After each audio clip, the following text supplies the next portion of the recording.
अहानमक्तदा मिरेलगी मिंगसेलना मयामबु इकोकनोना तरामनो ओक्सरी मयांगी मफमदा खुदोल तमचनबगिदमक ngasi sanale haugi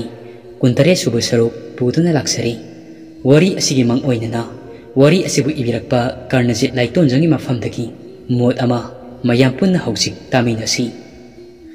wari asigi genre asi horror mythological haina description da pijariba asi listener singna check tawbiyo folk natragana might haiba asi ai ithantagi natti folk ki wari might ki wari natragana aigi identity asi karini haina saktak apamatamda it depends on our culture and integrity ngasi wari asigi paringda kwak jatra special oina wari asida might ki oiba kwaki maramda ama hapsei wari asi marem laisem lakpagi wari ni mayamna kamenda mod phongdok piramu horror da foka yansilaga experimental story oina miral gaming cell channel asigi enmin ga tanaraga ijakhibani masida koithopa amadi samjenba wari asida laisadi hauji wari asibu ibirakpa karnajit laiton jongi mafamdagi mod ama mayam puna taminari asigi iroyana wari asi hauji kari karam thokpa haibadu mayam puna taminaraga khangminarasi life ataba tinu laimu mayam ado hori khana pangba maigaida masaiga lakpa yaw soro soro singba yawba khana chawa wang purelgi pamba ferel mairikpi mapi macha anina kaba khana lairiba maikai adomda hoithakri lairibi imamagi makuta pairiba yangin sumchit aduna masakti uhanda yum adugi akoibada laiba tinu laimu nattana maiba korana tawsilamba hikab likab yum adugi kunthongda shanamai bapada fumjilamba laitin thamairamba mayam ado loina hore khana pango maigaida humdokri yum aduda laiba tinu laimu sana phamba langliba lai apoiba sing adusu laiba yada mapalda loina thorakli hore khana pango maigaida loina mak humthakri matik laibi lairembi imoinu imamana adumna matik mayai ado puthokduna hikap likap sing ado maril tengba loirakpa aduda isai pumanungda lang ahingbana fajinduna thamba yangkok amadi chumbana nanduna thamba lining thaulai mrel ani adusu sapu adudagi manil oina thorakli aduga leihawoi yumda changkri hanagi matau kumna lining thaulai mrel ani ado sana phamba langkri leihawoi gi imung aduda lining thaulai mrel ani ado ningaidana phamba langkri leirengi thawai adusu sathuptuna sajik nganbi masada leiba yaraktri tawriba matau aduda akanba nong nungsit marak aduda sajik nganbi thongsil aduda leplambadagi mangolda khong kantorai mangol adudagi jori makha aduda khong het kantharakpaga sajik nganbi gi khoidau mapa adudagi leirengi thawai ado chongthorakli sajik nganbidagi jori makha aduda adumna leirengi thawai aduna hek thokibaga mahak dari mapal aduda adumak wanthakri masapumba adu nongna pungcho chotli leirengi thawai aduna khangen fam adomda leptuna leiri matam aduda imoinu imana khonjal hauna laurai he fattaba thawai nangi mafam asida leiti ahingba singa yetau haiba leiti nangdi miram len thadoklam lairam len asilam damda leigadaba nangna mahi mayai kanba thawai hanchatnaba miral han phainaba oiduna leibadi khangloidrado nasaigan adu laktuna khamnung asi leibakta chingduna pugi leirengi thawai aduna yamna shauna nokningdra mathau tawide leita migi thaupanaribasi he lai hanobi nangumanasu ima imoinuna amuk hairei ahal oininge oini naha oininge oini nangisu nathau natti nangu unsinaduna chinta pawdanaduna khanaba ngamba natti nangdani nangak samdu paiduna laktuna chingduna puraga loire leiren adumne hek hairakpa aduda mafam adudagi mangkhri ima imoinuna ikai khangdabi taungambisi phai aigi khuttagi nanthokrabasu nangbu thengnaba laining thaulai mrel kanana nangbu warpa oisinu aigidi nangbu yum asida leitanaba इखुटना पाइरक्पा याई ओइबा यांगेन चुंजित असिना नंगबु वासित लमसिंगदुना तांथोक्लगेदो ngasi imung asida mahusagumna nungayabi marang kaina panba oirasanu laihau tumlubadagi mikap khangthok thoklai mamang thong adu hangdoktuna leibana nungsit ayengba mapaldagi sisilakpana laihauna anana hanginu thong asina soidre aina singnaba asi sajing anbina ita singlembi ita tabro amukta hawgalo singlembi na kaidoragi ita laihauna ita mamang thongsi hangdoktuna leiri asoidri ita lao hawgalo sajing anbido kainoma soidna tawrum lagani ani adu thomai adu paiduna mapalda chenthora sajing anbina wakal tadana nong marak aduda jori makha aduda taduna leiramba adu uri makoi ani sangduna sajik nganbibu laikat nari masa adu nomduna makong makut adusu thek tuna yamna wana hotnarami asumna kanna hotnabadagi hausikti sajik nganbi ado wakal tarakli sajik nganbi masasu masana tawkiba sing ado karimata khanglamdi sajik nganbi na iche lehau isi singlembi kaino tawribasibo ima bokti isi singlembi nangna ahing asida mataw karamna laklibano aina makeup tholakpadadi ise lehaudi aigi nakanda tumduna lehawbani aina ising khoirangi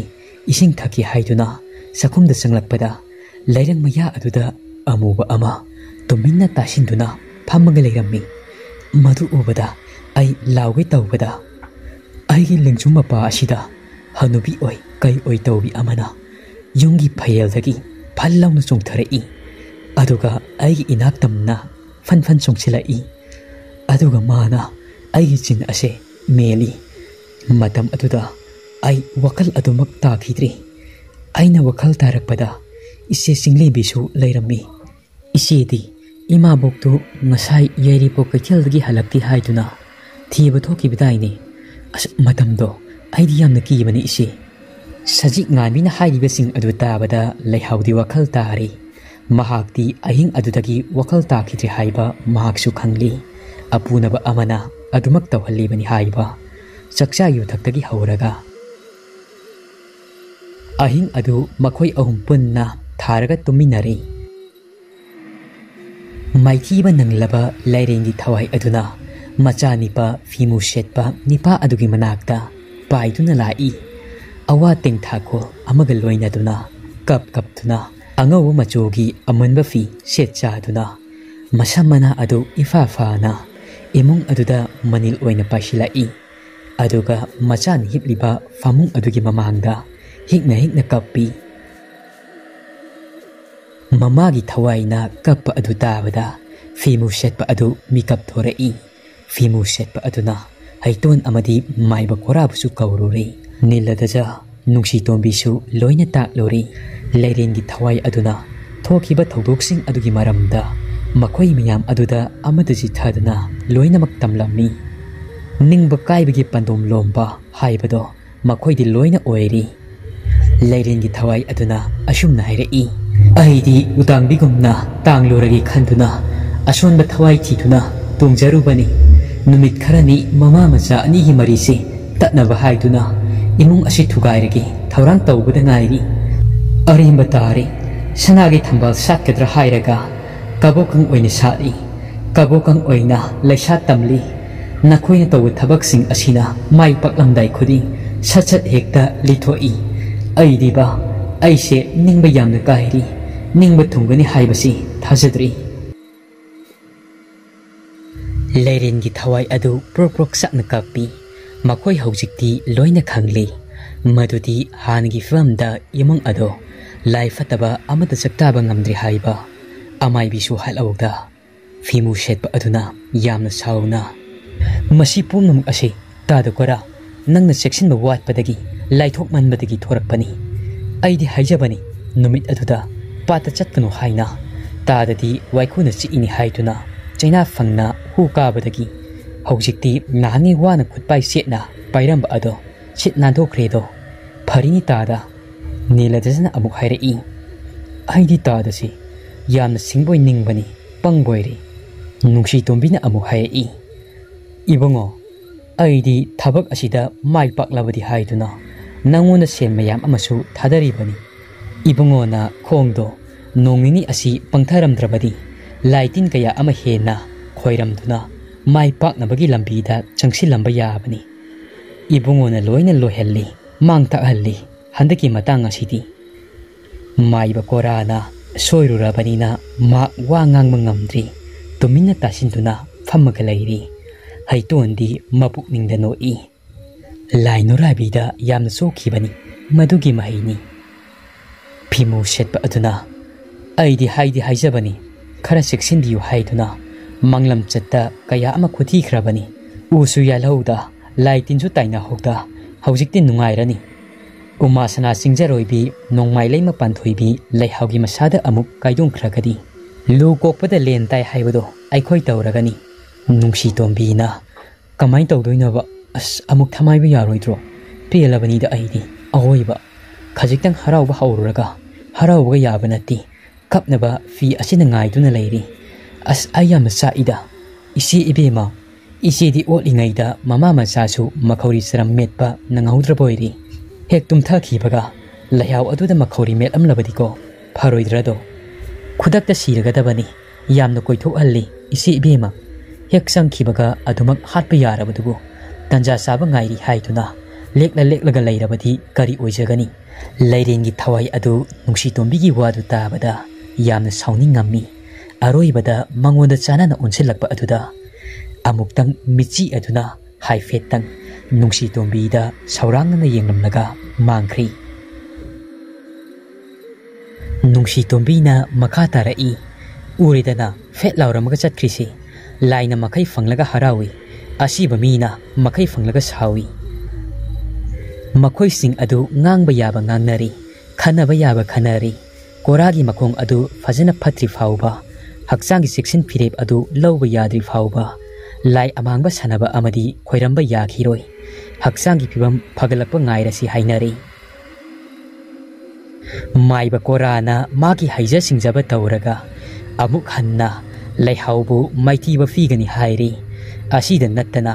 ꯍꯟꯗꯛꯇꯤ ꯃꯌꯥꯛ ꯀꯟꯕꯍꯨ ꯅꯨꯃꯤꯠ ꯑꯁꯤꯒꯤ ꯃꯇꯨꯡ ꯆꯌꯣꯜ ꯑꯃ ꯍꯧꯈ꯭ꯔꯤ ꯁꯖꯤꯛ ꯉꯥꯟꯕꯤꯁꯨ ꯍꯥꯟꯅꯒꯤ ꯄꯨꯟꯁꯤꯗ ꯍꯟꯖꯤꯜꯂꯛꯂꯤ ꯃꯇꯝ ꯈꯔ ꯑꯃꯗꯤ ꯏꯪꯅ ꯆꯤꯛꯅ ꯂꯩꯃꯤꯟꯅꯔꯤ ꯃꯇꯝ ꯈꯔꯒꯤ ꯃꯇꯨꯡꯗ ꯃꯌꯨꯝꯗ ꯂꯥꯛꯎ ꯍꯥꯏꯗꯨꯅ ꯃꯃꯥꯅ ꯄꯥꯎ ꯆꯦꯜꯂꯛꯏ ꯃꯕꯨꯡ ꯏꯕꯣꯇꯣꯟ ꯊꯥꯔꯛꯇꯨꯅ ꯁꯖꯤꯛ ꯉꯥꯟꯕꯤꯕꯨ ꯂꯧꯕ ꯂꯥꯛꯑꯝꯃꯤ ꯆꯠꯅꯤꯡꯗ ꯂꯩꯍꯥꯎ ꯑꯃꯗꯤ ꯃꯃꯥꯕꯣꯛꯄꯨ ꯊꯥꯗꯣꯛꯂꯝ ꯁꯖꯤꯛ ꯉꯥꯟꯕꯤ ꯅꯣꯡꯄꯣꯛ ꯁꯦꯛꯃꯥꯏ ꯃꯥꯏꯀꯩ ꯄꯥꯡꯈ꯭ꯔꯤ ꯆꯌꯣꯜ ꯑꯃꯒꯤ ꯃꯇꯨꯡꯗꯗꯤ ꯋꯥꯏꯈꯨꯒꯤ ꯍꯨꯒꯤ ꯃꯌꯥꯏ ꯑꯗꯨꯅ ꯃꯈꯣꯡ ꯄꯣꯡꯈꯠꯇꯨꯅ ꯆꯠꯄꯗ ꯃꯈꯣꯡ ꯁꯦꯛꯂꯨꯔꯕ ꯃꯥꯏꯕ ꯀꯣꯔꯥ ꯑꯗꯣ ꯍꯥꯟꯅꯒꯤ ꯐꯤꯕꯝꯗ ꯍꯟꯖꯤꯜꯂꯛꯂꯤ ꯍꯧꯖꯤꯛꯇꯤ ꯂꯩꯍꯥꯎꯒꯤ ꯃꯃꯥ ꯃꯆꯥꯒꯤ ꯃꯊꯛꯇ ꯑꯅꯧꯕ ꯄꯣꯔꯝ ꯑꯃꯃꯨꯛ ꯌꯥꯠꯅꯕ ꯁꯦꯝ ꯁꯥꯕ ꯍꯧꯔꯤ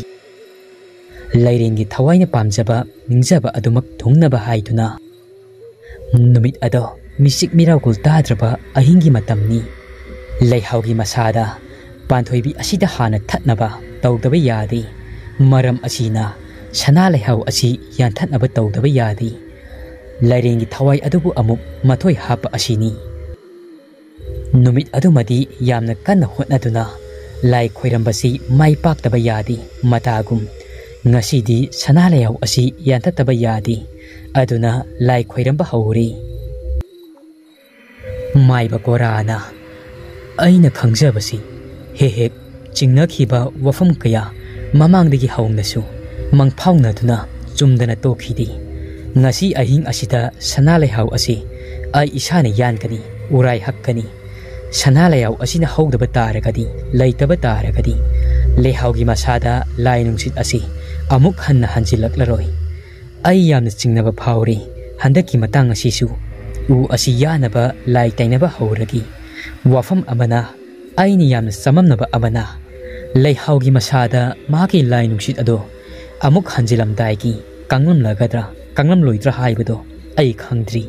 phimu setpa aduna tada thoina lamsilurenuda adu aiduma khanabada wana thuklagani ꯃꯗꯨꯒꯤ ꯃꯍꯨꯠ ꯃꯥꯡꯗ ꯇꯥꯔꯤꯕ ꯋꯥꯐꯝ ꯑꯁꯤ ꯊꯕꯛ ꯑꯣꯏꯅ ꯑꯣꯟꯊꯣꯛꯄ ꯆꯨꯝꯒꯅꯤ꯫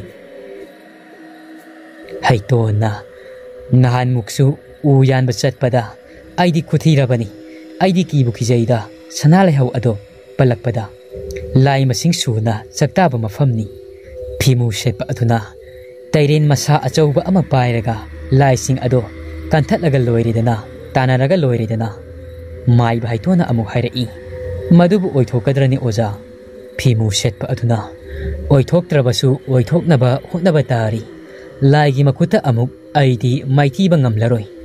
ꯀꯔꯣꯝꯗꯒꯤꯅꯣ ꯃꯍꯥꯛꯅ ꯑꯃꯨꯛ ꯁꯅꯥ ꯂꯩꯍꯧ ꯃꯈꯣꯡ ꯑꯗꯨꯗ ꯍꯥꯏꯖꯤꯟꯗꯨꯅ ꯆꯪꯂꯨꯔꯤꯕ ꯑꯗꯣ? ꯁꯅꯥ ꯂꯩꯍꯧ ꯄꯥꯝꯕꯤ ꯑꯁꯤꯅ ꯃꯥꯒꯤꯗꯤ ꯎꯒꯜ ꯑꯣꯏꯔꯤ꯫ ꯁꯅꯥ ꯂꯩꯍꯧ ꯑꯁꯤ ꯂꯩꯔꯤꯈꯩ ꯂꯩꯍꯥꯎꯒꯤ ꯉꯛꯂꯧ ꯑꯣꯏꯔꯒꯅꯤ꯫ ꯑꯗꯨꯅ ꯉꯁꯤ ꯌꯥꯟꯗꯕ ꯁꯨꯡꯌꯥꯃꯛ ꯌꯥꯗꯕꯅꯤ ꯉꯁꯤꯒꯤ ꯅꯨꯃꯤꯠ ꯑꯁꯤꯗ꯫ ꯃꯥꯏꯕ ꯀꯣꯔꯥꯅ ꯍꯧꯖꯤꯛꯇꯤ ꯂꯥꯏ ꯈꯣꯏꯔꯝꯕ ꯂꯥꯏ ꯇꯩꯅꯕ ꯍꯧꯔꯒꯤ꯫ ꯌꯦꯡꯉꯨ ꯑꯩꯒꯤ ꯁꯤꯡꯖꯪ ꯃꯌꯥꯁꯤ ꯕ꯭ꯔꯖꯒꯤ ꯑꯇꯤꯌꯥꯗꯒꯤ ꯈꯥꯛꯄ ꯂꯥꯎꯕꯗ ꯇꯥꯔꯛꯄ ꯆꯍꯤ ꯈꯨꯗꯤꯡꯒꯤ ꯁꯣꯔꯦꯟ ꯁꯪꯕꯝ ꯍꯥꯏꯔꯤꯕ ꯁꯥꯒꯩ ꯑꯁꯤꯅ ꯂꯩꯕꯥꯛꯅ ꯁꯥꯕ ꯁꯤꯡꯖꯪ ꯇꯔꯦꯠ ꯆꯍꯤ ꯈꯨꯗꯤꯡ ꯅꯣꯡꯊꯣꯛ ꯁꯣꯔꯥꯔꯦꯟꯗ ꯁꯣꯔꯥꯔꯦꯟꯒꯤ ꯂꯩꯕꯥꯛꯇꯒꯤ ꯇꯥꯔꯛꯄ ꯃꯩꯒꯤ ꯁꯔꯨꯛ ꯌꯥꯎꯔꯕ ꯃꯌꯥꯏ ꯆꯦꯜꯂꯕ ꯕ꯭ꯔꯖꯒꯤ ꯃꯌꯥꯅ ꯁꯥꯕ ꯁꯤꯡꯖꯪ ꯑꯁꯤ ꯁꯤꯖꯤꯟꯅꯔꯒ ꯁꯅꯥ ꯂꯩꯍꯧ ꯑꯁꯤ ꯌꯥꯟꯊꯠꯂꯒꯤ꯫ ꯁꯅꯥ ꯂꯩꯍꯧ ꯑꯁꯤꯅ ꯏꯍꯥꯟ ꯍꯥꯟꯅ ꯃꯍꯥꯛꯀꯤ ꯃꯁꯥ ꯃꯔꯦꯟ ꯀꯛꯄ ꯃꯇꯝꯗ ꯃꯁꯥ ꯑꯗꯨꯅ ꯏꯍꯥꯟ ꯍꯥꯟꯅ ꯃꯥꯏꯀꯩ ꯑꯣꯟꯗꯨꯅ ꯇꯥꯔꯛꯄ ꯃꯥꯏꯀꯩ ꯑꯗꯨꯗ ꯃꯤꯁꯤ ꯃꯤꯅꯥ ꯊꯣꯛꯄ ꯈꯨꯡꯒꯪ ꯑꯁꯤꯒꯤ ꯑꯃ ꯂꯧꯊꯣꯛꯅꯕ ꯍꯣꯠꯅꯕꯗ ꯈꯔꯁꯨ ꯁꯤꯕ ꯇꯥꯔꯤ꯫ ꯐꯤꯃꯨ ꯁꯦꯠꯄ ꯑꯗꯨꯅ ꯇꯥꯗ ꯈꯨꯡꯒꯪ ꯑꯁꯤꯗꯗꯤ ꯑꯩꯈꯣꯏꯁꯨ ꯄꯨꯟꯅ ꯂꯩꯔꯤ, ꯑꯩꯈꯣꯏꯗꯤ ꯁꯣꯛꯂꯣꯏꯗ꯭ꯔꯥ? ꯃꯥꯏꯕ ꯀꯣꯔꯥꯅ ꯁꯣꯛꯂꯣꯏꯗ ꯏꯕꯣ, ꯑꯩ ꯂꯩꯔꯤꯕꯁꯤꯗꯤ ꯁꯤꯡꯅꯒꯅꯨ꯫ ꯕ꯭ꯔꯖ ꯃꯆꯦꯠ ꯄꯛꯂꯕ ꯃꯌꯥꯏ ꯂꯩꯔꯕ ꯁꯤꯡꯖꯪ ꯑꯗꯨ ꯂꯥꯏꯇꯤꯟ ꯈꯣꯏꯔꯝꯕ ꯂꯣꯏꯗꯨꯅ ꯀꯣꯔꯥ, ꯅꯤꯂꯗꯖ, ꯐꯤꯃꯨ ꯁꯦꯠꯄ, ꯍꯩꯇꯣꯟ, ꯎ ꯌꯥꯟꯕ ꯍꯩꯕ ꯅꯤꯄꯥ ꯇꯔꯦꯠ ꯑꯍꯤꯡ ꯃꯌꯥꯏ ꯑꯗꯨꯗ ꯆꯤꯡꯌꯥ ꯑꯗꯨꯗ ꯍꯧꯕ ꯁꯅꯥ ꯂꯩꯍꯧ ꯍꯧꯔꯤꯕ ꯃꯥꯏꯀꯩ ꯑꯗꯨ ꯇꯝꯅ ꯂꯥꯛꯏ꯫ ꯐꯤꯃꯨ ꯁꯦꯠꯄꯒ ꯀꯣꯔꯥꯒꯅ ꯃꯈꯣꯏ ꯃꯌꯥꯝꯒꯤ ꯃꯥꯡ ꯊꯥꯔꯤ꯫ ꯍꯩꯇꯣꯟꯗꯤ ꯃꯐꯝ ꯑꯗꯨꯗ ꯂꯥꯏ ꯃꯌꯥꯝ ꯑꯃ ꯃꯃꯥꯡꯗ ꯊꯦꯡꯅꯈꯤꯕ ꯑꯗꯨꯅ ꯈꯧꯇꯛ ꯆꯥꯔꯤ꯫ ꯃꯍꯥꯛꯇꯤ ꯀꯌꯥ ꯌꯥꯖꯅꯤꯡꯗꯕꯅꯤ, ꯑꯗꯨꯕꯨ ꯃꯈꯣꯏ ꯃꯌꯥꯝ ꯑꯗꯨꯒꯤ ꯇꯨꯡ ꯏꯟꯅ ꯈꯣꯡꯂꯣꯏ ꯑꯣꯏꯔꯨꯕꯅ ꯁꯤꯕ ꯆꯪꯕ ꯑꯅꯤꯒꯤ ꯂꯪꯒꯥꯏ ꯑꯣꯏꯔꯤꯕ ꯊꯕꯛ ꯊꯧꯔꯝ ꯑꯁꯤꯗ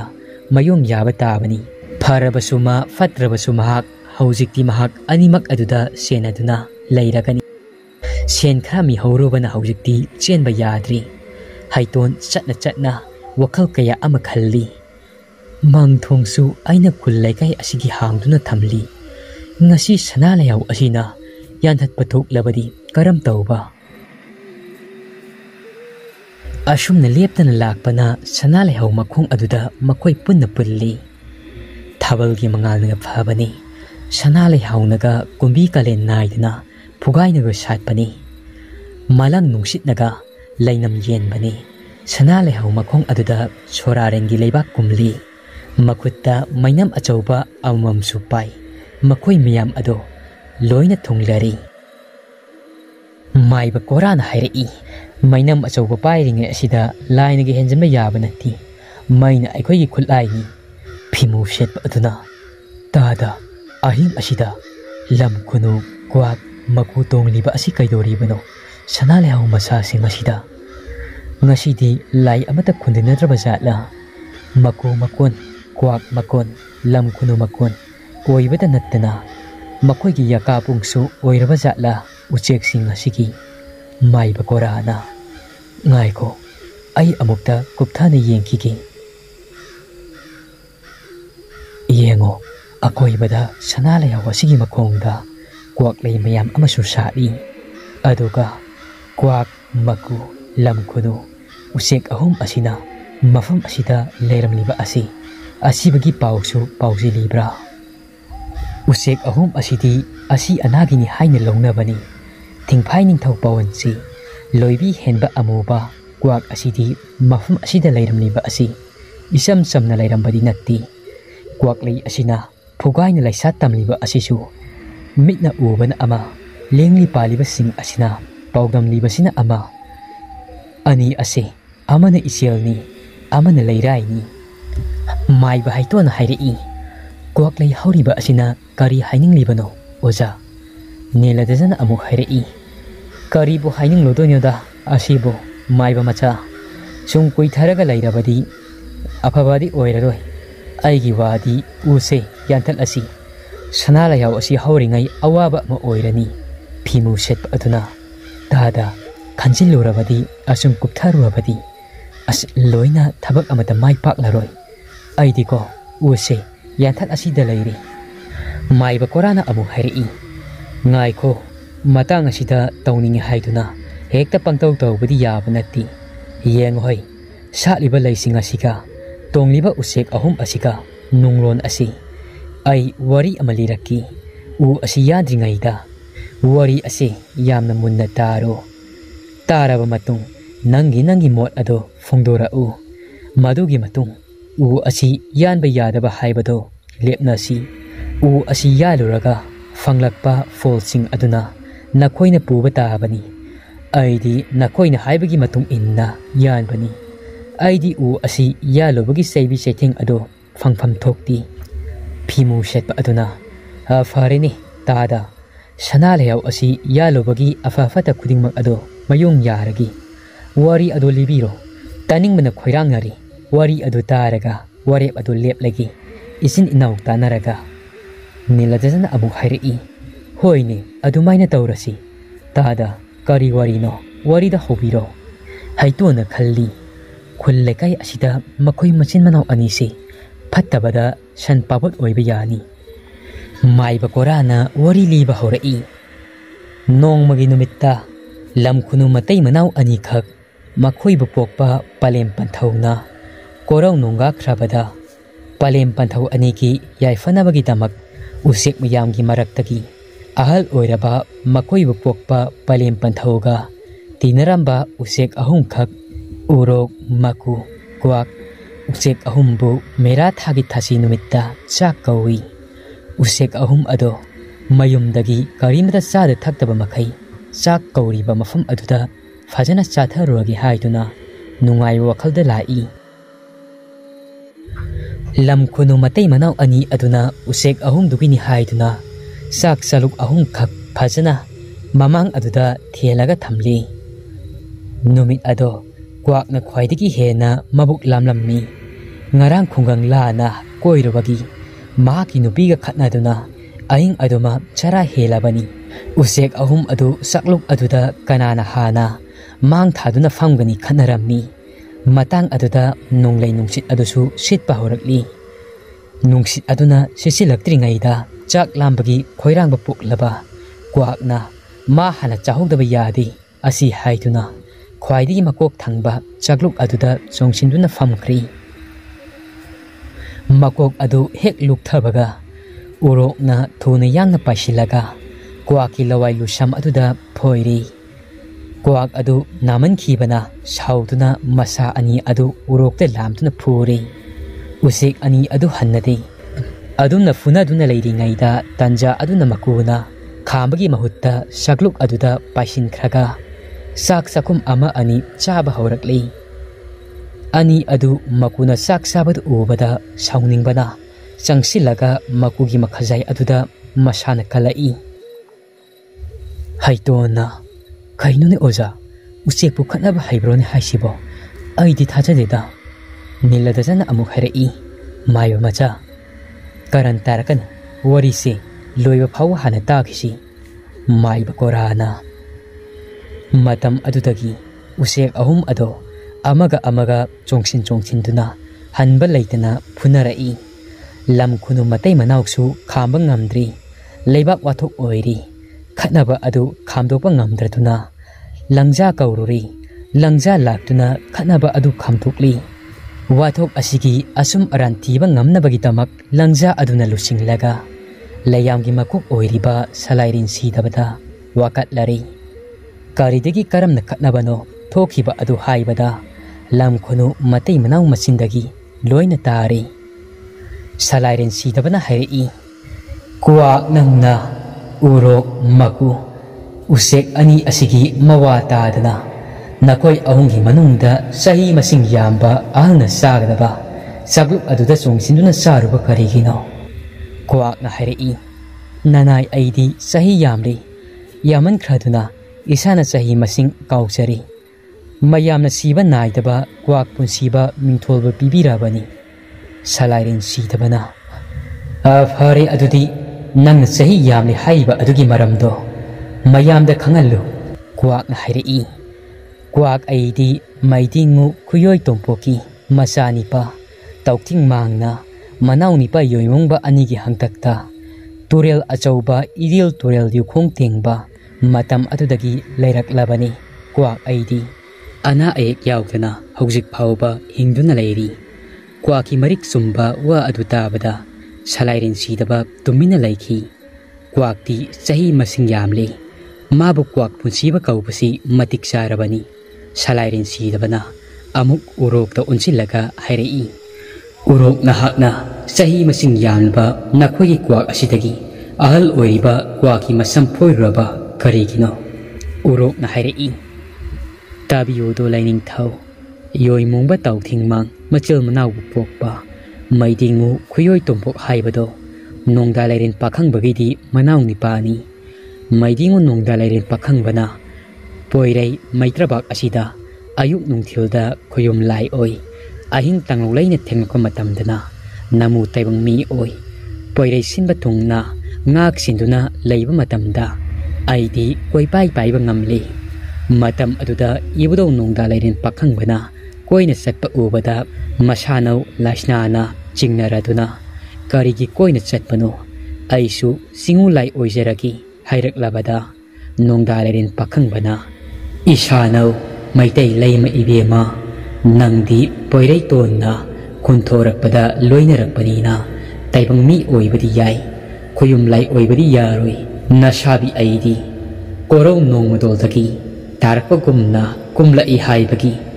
aibu nongda kawi khoyum lai pomnamaki makokni haiduna lairen ipagi matik khangi haiduna pakhangba kuloido urok aidi manglam chatki wari likhunbu khangi aduna kwak tagisu aina ahalni kwak urok ani adugi wadu taraba matung salairen sidabana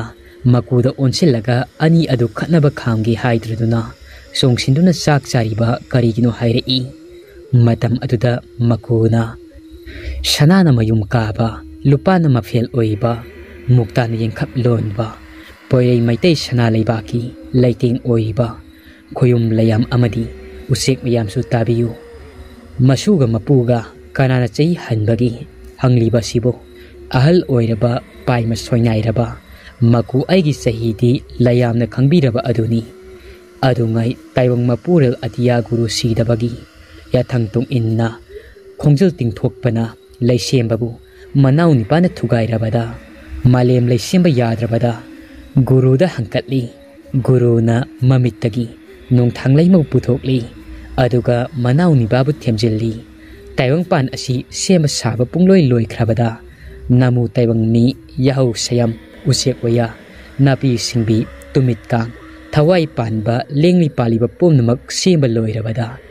guruna taibang malembu thadoklaga korong nongga khragi khalladuna wa tananabagi damak haiduna maku aibu kaurei khoyum lai pomnamaki makok oiriba atiya guru sidaba mapuda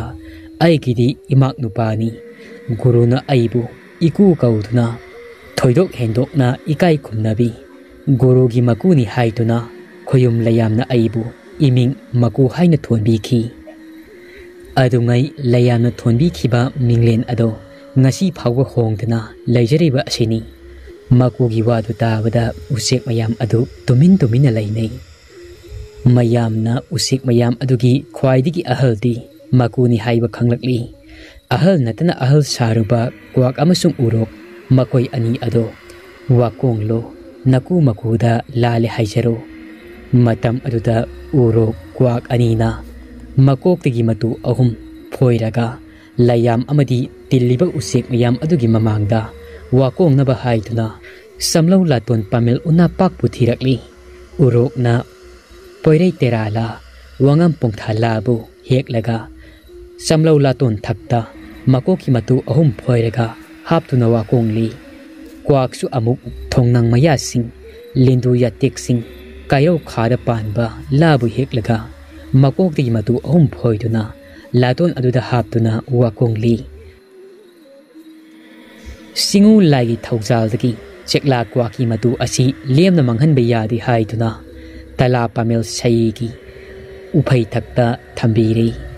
kumgi nonglen nonghaurak malem thanna churak saigi uphai thakta thamliba sekla kwaki matu ado khunu yening hun lairang oina langkolakli singel oina salakli singel laikokna pikpani lairang laitolna pungbani malang mangda khangamda kongkon mangdlek amda nopna haina khangbalai singel mawa makhoiril lairang koloi minglen na loidam nauna lainungsi sekla kwaki mingtho laugduna koklai haina thonki wari tariba makoi sing adu sauning bana loiri oida padaba puyagi wari lagi wari mayam ama asi liraga hena ki hannabagi tamak masak amo ohelle haituna fimu setpaga niladjagadi korana sangthaba makai ngasaidigi liriba wari ado tabada nakong I tarabani mathaki ahan amana libani haituna ngasaidigi tuminna tasinduna laibani arimbada matamanghalle ngasaina sanale haw asi yanba loiradabani wathi warem tawduna leiri haiduna khalli maiba haitondi masada akiba phawri kwak amasung makku amasung lamkhuno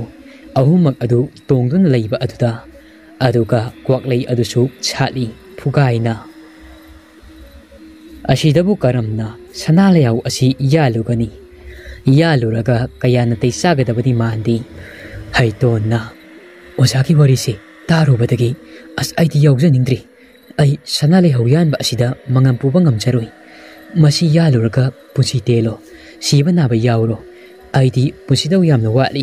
ai sikhraga aigi ipa imana kamdau hauba as ozagi wari asinasu hena akiba phawri haitongi wadu tabada fimu setpa adu sauningi fimu setpa aduna yamna saungna asumna herei wari haibasidi wari ni wari oina adumak laigadabani asengba oina kaidongnungda thokpadi yaroi kihan khanganaba liba wari asida haito nangna maron ama kwak maku kwak lai makhoi asina kaidoduribano ninga naribra nangido masini pa asi kina kigalliba maibani kaina sajaningiba nangbu angang oiringaida lai kuchangbi wari tadabraba nongmata lai kuchangbi aduna laklaga haito leibra hangak amro niladajana amu harei tadigi wase taraga phirep ama lau haibadaini aigi phirepti wari haibasidi wari ni aigi phirepti sanale haw ase ngasigi numit asida yanthatpa phimu setpa aduna aisu mangai yanthatpa haitondi karimata khumlakti korana afare adudi nakogi phirep ado tarabanina aina liba warisu nakoi munna khanglabanina mayai kallaba singjang asina urai haklagi ngasigi ahing asina loidingaida u asi yanthatlasi nakoi tarechu sem saro urai haknaba malem laida sana konyai lupa konyai asi tharagi maiba kora makhut aduda sana konyai lupa konyai hunduna tala pamel wangthoiba sanale haw adu yanthatnaba haituna nonga walingaida sana konyai lupa konyai adu hungadaba adu haisinglabani akhang ai saduna lai tainaba hairabani haituna maiba kora kayu tawrakloi mamuk haiba laitri malem phambak thak asida umang laibu kaino kari oiduna makhoibu kirudoino haituna malem laida sana konyai lupa konyai ado hunba hori makuta paiba mayai kallaba singjang adugi maya aduna sanale haw adugi makhong aduda urai hakli singjang maya aduna u aduda sokri hek sokhibaga maikai khudingda nong khongba atiyada khakpa laubagi makhol tarai thabal faramba ado amuba nong puba lechilna pungku kupsankhri u adugi matakta tonglamba usek sing ado usa sing adudagi loina paithorakli kwak sing aduna lak tuna khongba horakli lam kunusing adusu lapna paikhre maku khara amadi manak nakpa upal aduaida tuminna tasintuna sanale hauleiba maikei aduda onchilaga khongi misik mirau kulta draba aing aduda makoi nek luba u yanba haiba nipa taret aduga u adu yanba haurakli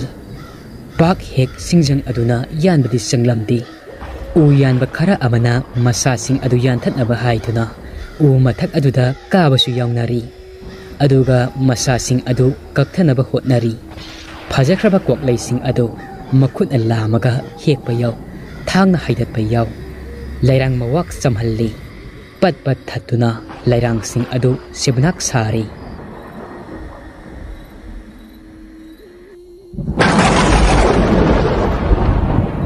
wari asigi kuntare subasaruk matang ziloi sari wari se patok saba matamda soikhilan khiba yawrabasu mayam nangakpiu asigi iroinana mathangi numitta sanale haw asi mapung phani yan khibra asi yalagana kari kari tholakpa kaidorokpa haibadu mayam punna mathangi numit phauba ngaiminarasi